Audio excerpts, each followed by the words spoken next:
Wahai guruku, wanita tabah berselendang ilmu, hari ini kau melangkah pergi, bukan kerana lelah, tapi tugasmu telah selesai dijalani.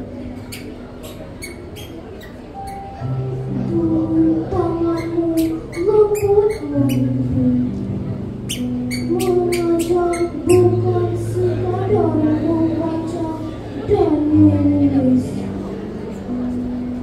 tapi mendidik hati agar tahu arti tentang jati diri, maruah dan bakti.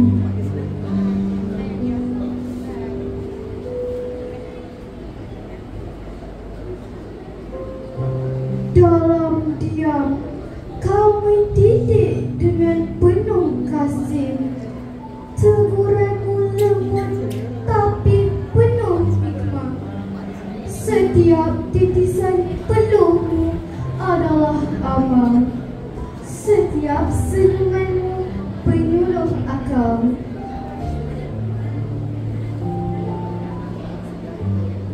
Kini dewan sepi dari suaramu, tapi gema nasihatmu kekal berlagu. Di jiwa kami anak-anak muridmu yang akan terus meniti ilmu dan lestari.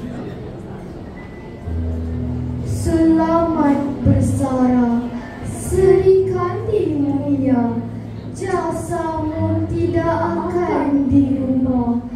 Engkau bukan sekadar guru, engkaulah cahaya yang menerangi waktu.